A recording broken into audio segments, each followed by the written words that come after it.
नमः शिवाय। आज हम श्रावण मास महात्म्य कथा के 5वें अध्याय का वर्णन करेंगे।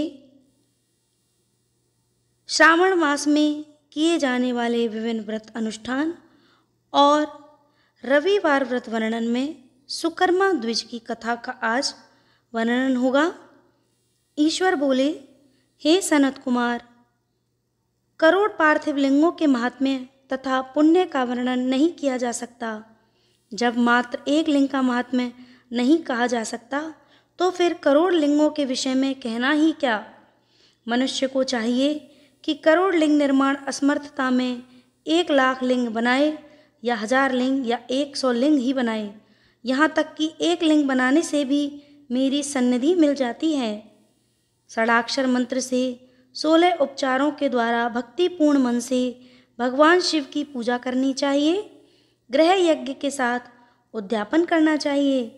उसके बाद होम करना चाहिए और ब्राह्मणों को भोजन कराना चाहिए।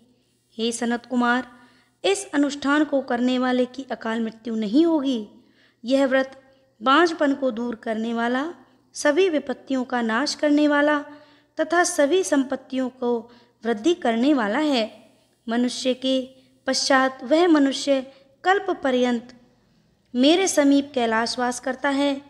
जो मनुष्य श्रावण मास में पंचामृत से शिवजी का अभिषेक करता है, वह सदा पंचामृत का पान करने वाला, गोधन से संपन्न, अत्यंत मधुर भाषण करने वाला तथा त्रिपुर के शत्रु भगवान शिव को प्रिय होता है। जो इस मास में अनुदान व्रत करने वाला तथा हविष्यान ग्रहण करने वाला होता है, वह व्रीहि आदि सभी प्रकार के धान्यों का अक्षय निधि स्वरूप हो जाता है। पत्तल पर भोजन करने वाला श्रेष्ठ मनुष्य सुवर्ण पात्र में भोजन करने वाला तथा शाक को त्याग कर शाक करता हो जाता है।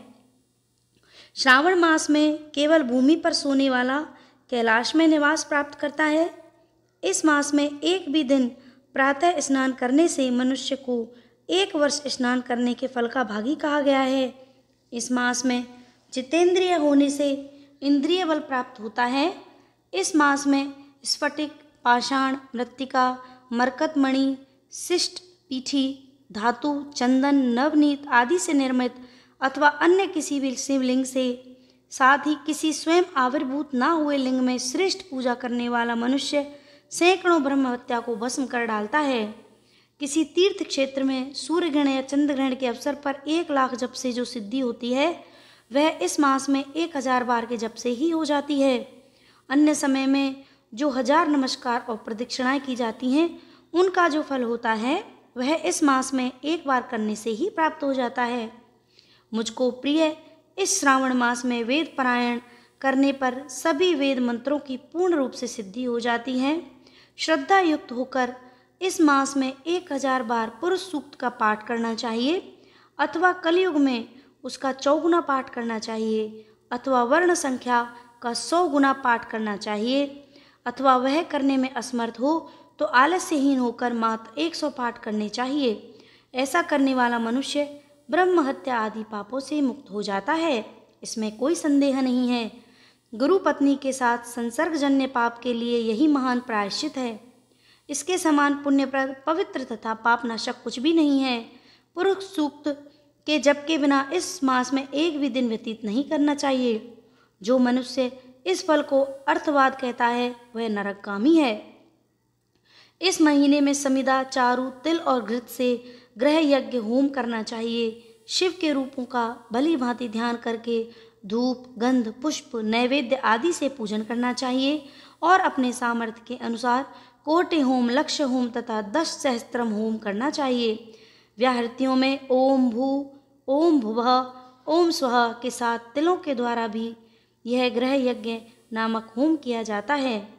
हे सनत कुमार, इसके बाद अब मैं वारों के व्रतों का वर्णन करूँगा, आप सुनिए। हे अनग, उनमें सर्वप्रथम मैं आपको रविवार का व्रत बताऊँगा। उस संबंध में लोग एक प्राचीन इतिहास कहते हैं। प्रतिष्ठानपुर में सुकर्मा नामक एक द्विज रहता था। वह दरिद्र, कृपण तथा भिक्षावृत्ति में लगा रहता था। एक बार वह धान्य मांगने के लिए घूमते फिरते नगर में गया। उसने किसी गृहस्थ के घर में मिलकर रविवार का उत्तम व्रत करती हुई स्त्रियों को देखा। तब उसे देखकर वे स्त्रियां परस्पर कहने लगी कि इस पूजा विधि को शीघ्रतापूर्वक छिपा लो। इस पर वह विप्र उन स्त्रियों से बोला, हे श्रेष्ठ स्त्रियों, आप लोग इस व्रत को क्यों छिपा रही हैं? समान चित्त वाले सज्जनों के लिए परमार्थ ही स्वार्थ है। मैं दरिद्र तथा दुखी हूँ। इस श्रेष्ठ व्रत को सुनकर मैं भी इसे करूँगा। अतः आप लोग इस व्रत का विधान व फल अवश्य बताएं। स्त्रियां बोली, हे द्विज, इस व्रत के करने में आप उन्माद तथा प्रमाद करेंगे अथवा भूल जाएंगे अथवा इसके प्रति अभक्ति या अनास्था रखने लगेंगे। अतः आपको यह व्रत कैसे बताऊं? उनकी यह बात सुनकर उनमें जो एक प्रौढ़ा स्त्री थी वह उस ब्राह्मण से व्रत तथा व्रत की विधि बताने लगी। हे ब्राह्मण, श्रावण मास के शुक्ल पक्ष के प्रथम रविवार को मौन रहकर उठकर शीतल जल से स्नान करें। उसके बाद अपना नित्य कर्म संपन्न करके पान के एक शुभ दल पर रक्त चंदन से सूर्य के समान पूर्ण गोलाकार 12 परिधियों वाला सुंदर मंडल बनाएं। उस मंडल में एक रक्त चंदन से संज्ञा सहित सूर्य का पूजन करें। उसके बाद घुटनों के बल भूमि पर झुककर 12 मंडलों पर अलग अलग रक्त चंदन तथा जपा कुसुम से मृषित अर्घ्य श्रद्धा भक्ति पूर्वक सूर्य को विधिवत प्रदान करें और लाल लक्षत, जपा कुसुम तथा अन्य उपचारों से पूजन करें। उसके बाद मिश्री से युक्त नारकेली के बीज का नैवेद्य अर्पित करें। आदित्य मंत्रों से सूर्य की स्तुति करें और श्रेष्ठ 12 मंत्रों से 12 नमस्कार तथा प्रदक्षिणाएं करें। उसके बाद 6 तंतुओं से बनाए 6 सूत्र में 6 ग्रंथियां बनाकर देवेश सूर्य को अर्पण करके उसे अपने गले में बांधें और पुनः 12 फलों से युक्त वायन ब्राह्मण को प्रदान करें। इस व्रत की विधि को किसी के सामने नहीं सुनाना चाहिए। हे विप्र, इस विधि से व्रत किए जाने पर धनहीन व्यक्ति धन प्राप्त करता है, पुत्रहीन पुत्र प्राप्त करता है, कोढ़ी कोढ़ से मुक्त हो जाता है, बंधन में पड़ा व्यक्ति बंधन से छूट जाता है, रोगी व्यक्ति रोग से मुक्त हो जाता है। हे विपेंद्र, अधिक कहने से क्या प्रयोजन? साधक जिस जिस अभिष्ट के कामना करता है वह इस व्रत के प्रभाव से उसे मिल जाता है।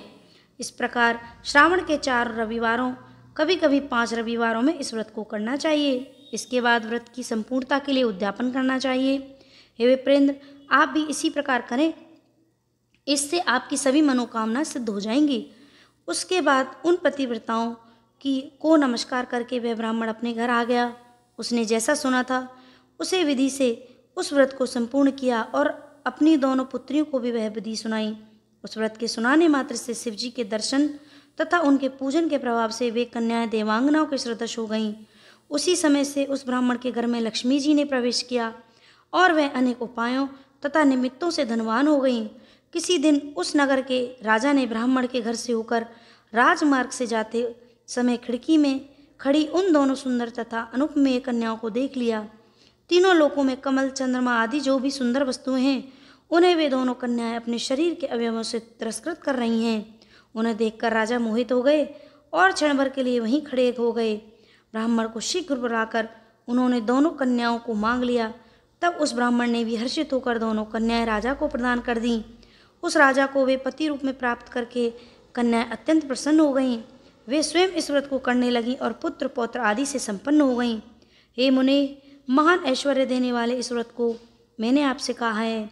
हे विधि नंदन, जिस व्रत के श्रवण मात्र से मनुष्य सभी मनोरथों को प्राप्त कर लेता है, उसके अनुष्ठान करने के फल का वर्णन कैसे किया जाए।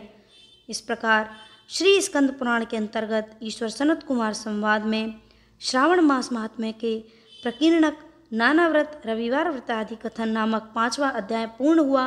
ओम नमः शिवाय। हर हर महादेव।